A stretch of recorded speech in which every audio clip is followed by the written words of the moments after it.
You're listening to The Coffee Hour. I'm Sarah Gulseth. I'm Andy Bates. It is Bach week this week on The Coffee Hour. We're having probably too much fun than we should have in 1 week because we get to talk with all of these musicians about J.S. Bach, and it's been super fun. I think you just like saying Bach week. I do, kind of. Yes. Thanks to Concordia University, Wisconsin for your support of the Coffee Hour. You can find out more about Concordia University, Wisconsin at cuw.edu. Live uncommon. We do have 5 episodes in this series as well, so if you have not listened to the rest of them, you should go to kfuo.org/thecoffeehour and find the other 4 episodes of Bach Week because they're all different. We're covering a wide aspect of different things. As you'll see today, we're going to get a little into the weeds again today.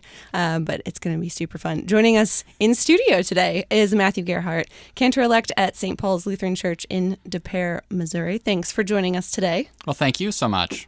Today we are unpacking the Orgelbuechlein. So, just from that title alone... This is why Sarah does the introductions. Strap in. This is going to be great. So, before we even start talking about the actual music, what is the Orgelbuechlein? Well, that translates literally to little organ book. And so it's exactly what it says. It's a little book of chorale preludes for organ. Bach, as you know, was well known as an organist in his lifetime and an organ examiner. And even though that wasn't always the primary duty that he had in his positions, it was an important part of his musical career. So the Orgelbuechlein was written sort of in the middle of his career, probably sometime between 1708 and 1717 when he was in Weimar. And he did revise some things later. He reused some earlier material. That's pretty typical for Bach to do that sort of a process with his compositions.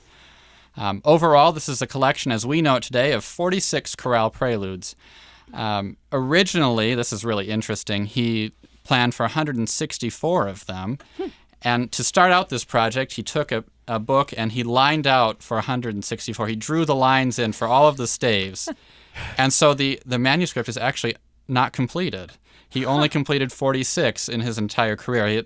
Other projects came to the fore, he changed positions, and so it was less important to finish it. But it follows the church year in the arrangement of chorales, not necessarily any particular hymnal, but the church year, and then there are some general hymns and some catechism hymns, exactly what you'd expect from a Lutheran Church musician. So when I contacted you and said we're doing Bach Week, and you're one of the experts we want to talk to about Bach, and I said, what do you want to talk about? And and you particularly chose the little organ book. Do you like how I skipped the German word? Yes, you totally just skipped the German. Went right to the English. Why did you choose this as the topic for today? Well, I think this is an important collection in terms of Bach's output. They're shorter settings, and they were probably, well, it's difficult to know exactly what they were intended for, but there's probably a pedagogical aspect to all of this, and so a lot of organists learn the Orgelbuechlein pieces, not because they're easy, but because they're shorter. No Bach is really truly easy. There's always so much to unpack. But there's also these theological and musical connections that Bach weaves so tightly together. And I think it's probably of more than general interest than, say, a prelude and fugue even, because of these connections to the church year and liturgical life. Mm-hmm. Yeah, a lot of them are very familiar because they're based on hymn tunes. You could listen to the entirety of them, and you can probably pick out a majority of them, probably. Absolutely, I agree. Yeah, which makes it's a nice thing to kind of just sit and listen to if you like listening to organ music, and just like quiz yourself on what you know if you're one of those people that likes to quiz yourself on what hymns you know. I don't know. Are you talking about just like I do? Saturday at the This is a Saturday in the Gulseth household. Yes, yes, it is. So, Matt, tell us about what are we going to find if we open this prelude book, or we find it on the internet and listen to it, or we ask our church musician to play through it for us. What are we going to find? You're going to find a number of short, usually between 50-second and 2-minute pieces. These are like I say, probably they're called chorale preludes, probably used for preluding before the chorale was sung, maybe not. It's really difficult to tell because we don't have an actual instruction. But you'll see these really short settings that are really tightly composed. Oftentimes, a fragment of the melody is used as material for the inner voices. And so you can pick up on both the melody that you were saying and also the accompaniment and how that all kind of fits together and makes a statement, as it were. So let's talk about chorales. But before that, we have been referencing Bach all week. And I've noticed that Bach has... I've never seen this with any other musicians, and maybe it's just my limited knowledge, but has his own cataloging system. Like all of his pieces are cataloged with this specific number. Why is he special and get this special cataloging system that the other musicians don't? This BWV number. You have nailed it. It is because he has so many compositions. So if you'd like to hear the German, because I like to say this, Bach-Werke-Verzeichnis, just the Bach catalog. You know, I practiced it. But so the Bach catalog allows musicians and scholars to be able to pinpoint. So for like in the organ world, if you look at even the first chorale prelude in the Orgelbuechlein, Nun komm der Heiden, Heiland, Savior of the Nations, come. Bach wrote many settings just for organ of that, let alone at least 2 cantatas that I remember right offhand, based on this tune. So by having the BWV number, it tells the musician immediately which one it is. And no, I don't remember exactly how many BWV numbers there are right now. A large number. There's a lot of them. I've noticed, yes. I mean, yeah. The just researching for this week. The numbers, I saw in the 600s. I don't know if I've seen much beyond that. There are more than 1,000. Oh, okay. I don't know the exact number, but it's more than 1,000. It's a lot. This is why we have a whole week dedicated to it. True. Yes, absolutely. And I actually didn't know what the BWV stood for. I've never actually researched that. I knew it stood for Bach something, but that was impressive. All right, so you've mentioned the first one, Nun komm der Heiden, Heiland. What else are we finding in here? Sure. So this, you'll recognize the melody, hopefully. It's a little bit disguised, but the accompaniment is based around the first 4 notes of the hymn tune, but in inversion. So that's something to listen for. It's one of those Bach tricks that he often uses. But it also, you have to follow along the text a little bit. So this is one of our hymns, Savior of the Nation Comes. And you hear this is sort of unique in that it's mostly in 5-voice texture, but there's one moment where you hear one note in the organ, and it's a B in the pedal. And if you don't know what the word is, it doesn't make sense. But it turns out the German word is wonder. And so it's this moment where Bach sort of stops and focuses on the wonder of the incarnation. It's a really wonderful moment. That is so cool. All right. Are you ready to go on to the next piece? Yes. Okay. I'm going to He's not going to pronounce attempt it. Vom Himmel kam der Engel Schar. Very close. Vom Himmel kam der Engel Schar. So this is Close. From heaven came the angel host. And this is not a hymn in LSB, in Lutheran Service Book, but I chose it specifically because it is so evocative. And the text itself is the angels announcing Christ's birth to the shepherds and the joy associated with that. And you hear in this chorale prelude this wonderful scalar motion ascending and descending. You hear the angels going up and down. And this joy around the birth of Christ. It's a really wonderful Christmas piece. Is that text available? Like if we were to Google this and find that text? Yes, it would be.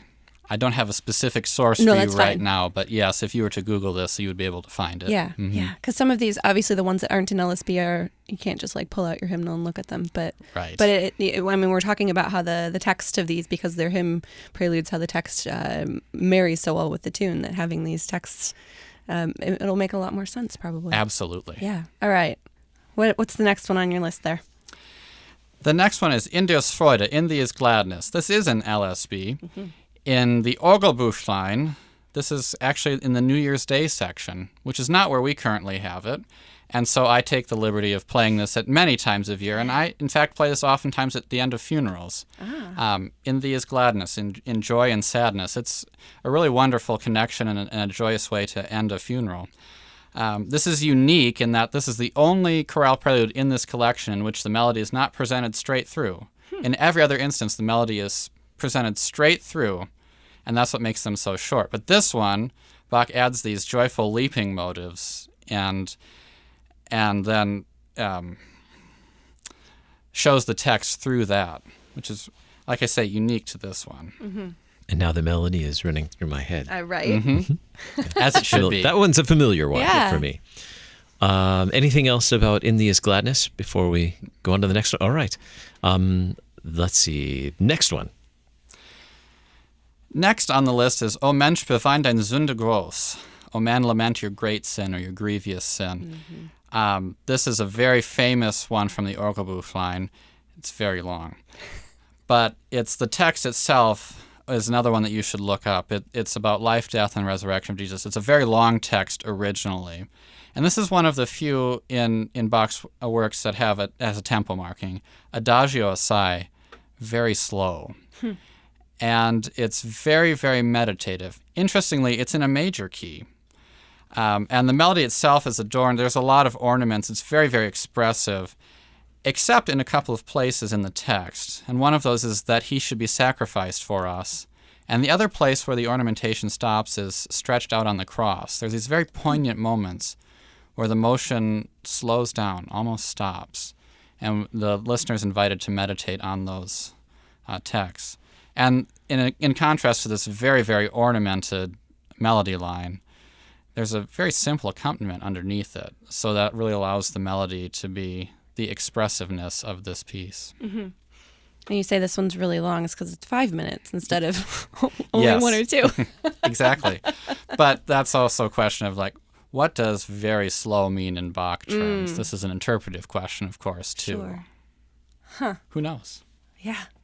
Well, we have a lot more from the Orgelbuechlein to talk about during Bach week, but we have to take a quick break, unfortunately. But we have Matt Gerhardt joining us in studio to talk through these organ preludes. We will cover more of this when we come back from our break. You're listening to The Coffee Hour. I'm Sarah Golseth. I'm Andy Bates.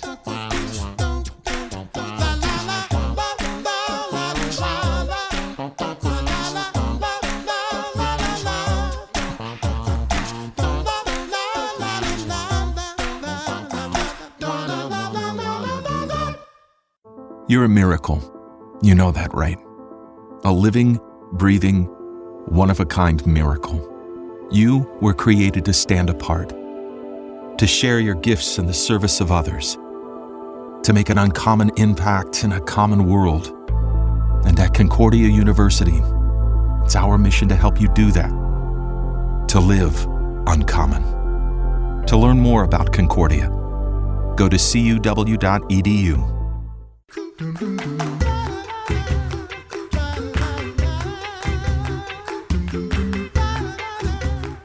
Welcome back to The Coffee Hour. I'm Sarah Golseth. I'm Andy Bates. It is Bach week on KFUO radio on The Coffee Hour. You're probably hearing extra Bach this week if you listen to all of our sacred music. If you're listening during the 10 o'clock hour, yes, I'm like just packing it full of Bach. As much as you can find, Yes. which is hard to narrow it down Yes. to just a few half hours worth during 1 week. So much music from J.S. Bach. We're having a lot of fun discussing different elements of his life and his work. Joining us today is Matt Gerhardt to talk through the Orgelbuechlein, these great hymn preludes. And there are a lot of them. We're not actually going to talk about all 47 of them because we would be here for the rest of the day.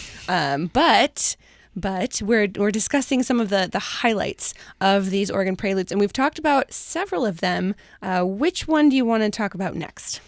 Well, if we were in Lent before with the O Mensch, bewein, we probably best get to Easter and Christ Jesus lay in death's strong bands. This is one of those preludes I play every Easter and have for a long time. It's a great piece.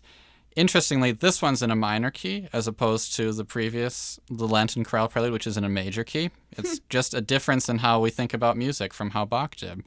But it's still a joyful and jubilant setting. It's perfect for almost any Sunday of Easter, actually, even Easter Day. It has these descending motives that pass through all of the voices. These voices just dance around each other. And it's a very victorious sound, But there's also room. Bach leaves room in this chorale prelude for these musical elements for the listener's own interpretation of them, which is really interesting, actually, that there's that much sort of room to think about what these really sound like and what they mean. Mm-hmm. I don't think we gave the name in German yet. Oh, Christ lag in Todesbanden. It's my favorite one. Yeah. Hands down. Mm-hmm. Yep. It's my favorite Easter hymn, too, though.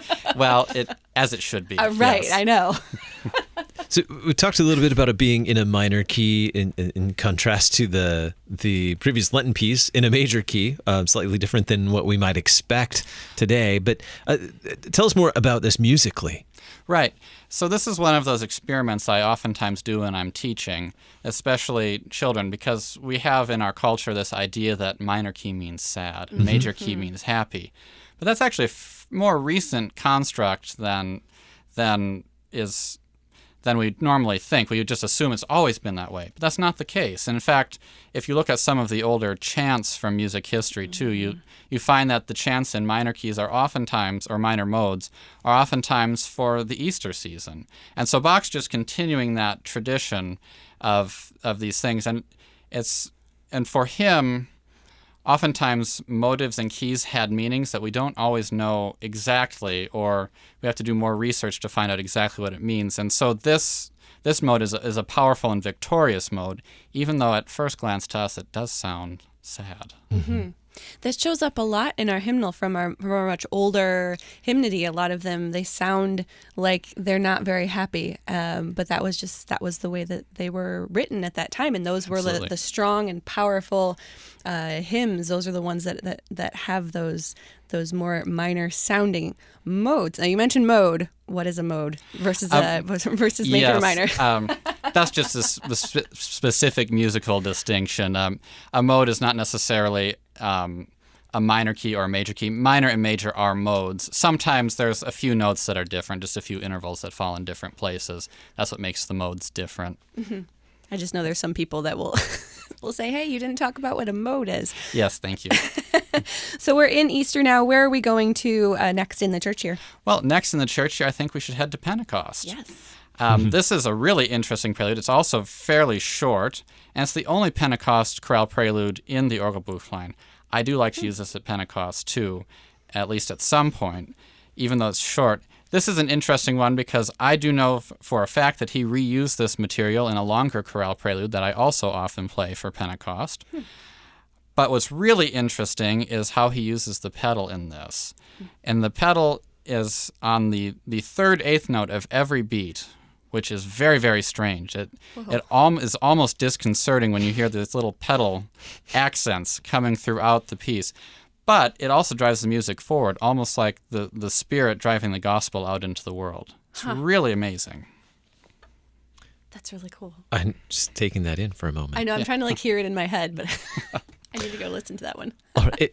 Anything else about this one musically or that you'd like to unpack? Sure. In spite of the pedal being this little sort of punch on the offbeat, as it were, it's still in four voices, really, so fairly standard like that, but with ornament. And it's once again one of those very tight motivic settings for the accompaniment. It's all very, very tightly composed, which is really helps, I think, the listener grab onto things and makes the offbeat pedal just a little bit less disconcerting. Mm-hmm, mm-hmm. All right, so we've got Pentecost now, and then we have the long season of Trinity. Yes. What have we got during Trinity? There's actually quite a bit in the Orgelbuechlein for that, although this is the portion that he really didn't complete. A lot of the church year is pretty well complete based on how he laid it out. Mm-hmm. But as you get into the Trinity season, that season after Pentecost, these are where the gaps occur, where there's just a lot of blank pages and you wonder, what might he have written? But I thought of this is a very famous one. Ich ruf zu dir, Herr Jesu Christ. I call to you, Lord Jesus Christ. This is a very, very famous one. It's been reorchestrated a number of times. You might have heard an orchestral version of this, not just the organ version. And so this becomes one of the best-known pieces in the Orgelbuechlein, just in the world at large. But it's also one of the most unusual in that it's only in three voices. It's a trio setting. So you have the melody, you have an inner voice, which is mostly broken chords, and then a gently pulsating pedal line underneath. Now, like we talked about before, the melody's pretty ornamented, but then the ornamentation stops partway through. So then, as a performer, I asked myself the question, does that mean that this is a teaching moment and I'm supposed to add ornaments that are in the style that went before? Or is this expressive of the text? And I changed my mind based on the day. I've played it many different ways, and I don't have a good answer for that. And doubtless you will receive phone calls saying, no, he's wrong, he should do it this way. But I haven't made up my mind yet. You're allowed. It's all right. We'll permit it. Thank you. I appreciate that. What else would you like for us to know about this I call to you, Lord Jesus Christ? So one of the important things about this, and this is another hymn that's not in Lutheran service book, is that the text is a prayer in time of trial or despair. So that's important to know about this. This is the affect that Bach is really working to portray in this setting. And it's not all despair. There's also sort of hope in the way it ends, too. So this is a very Lutheran treatment of the concept of despair. There is this trial in our life, but we hope for things yet to come. Mm-hmm. Absolutely, and it's so great how he uses those texts and kind of carries all of that through into the music, and you can feel it because it's the music and the text together, getting all of those words ingrained in you when you're able to listen to the music and think through the text as well. Oh, absolutely. Mm-hmm. All right, we've got one more on our list. One more on our list, right? There's a lot more that we could unpack, but this last one is "Wer nur den lieben Gott lässt walten, if thou but trust in God to guide thee." This is one of our hymns in LSB, and it's in the Hope and Comfort section. So it also sort of ties in with the Ich ruf zu dir. This one, however, the melody is unornamented. It's presented fairly straightforward.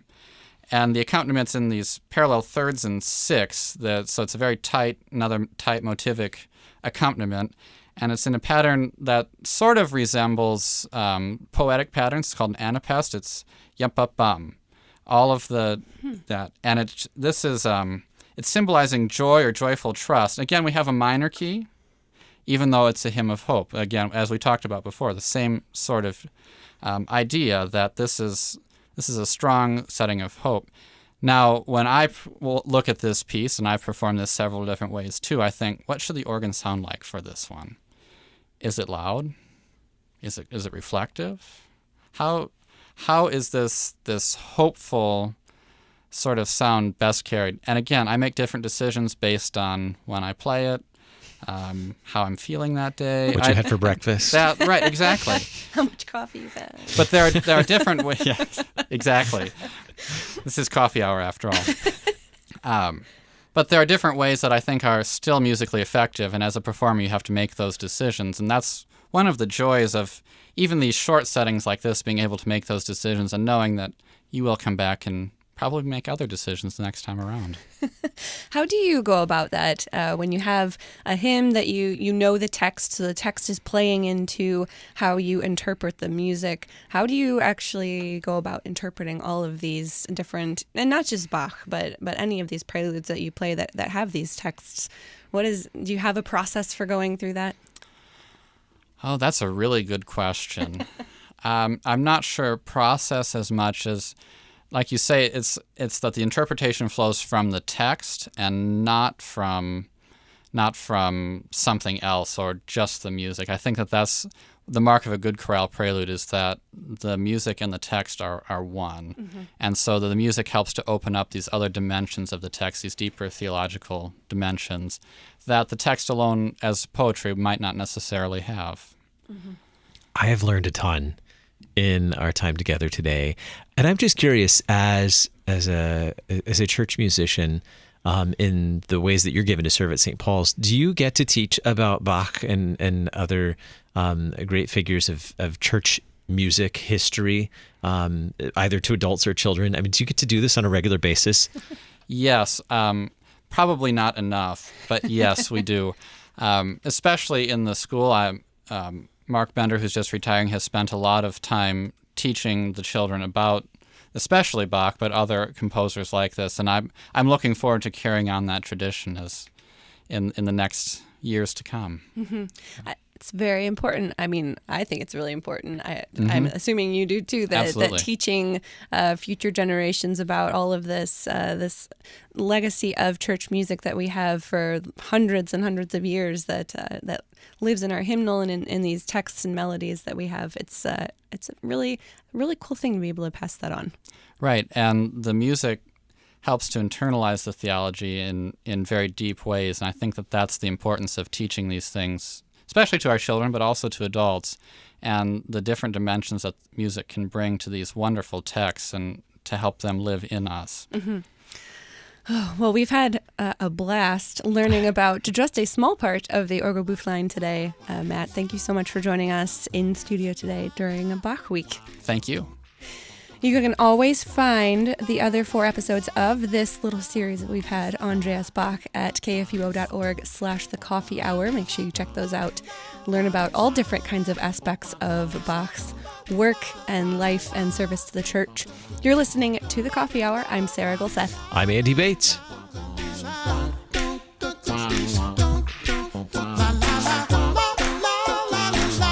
The Coffee Hour with Andy and Sarah is a production of KFUO. To support The Coffee Hour and KFUO Radio, visit kfuo.org. You can also text KFUO to 41444 or send an email to gifts@kfuo.org. And you can call us at 800-844-0524. KFUO. Christ for you, anytime, anywhere.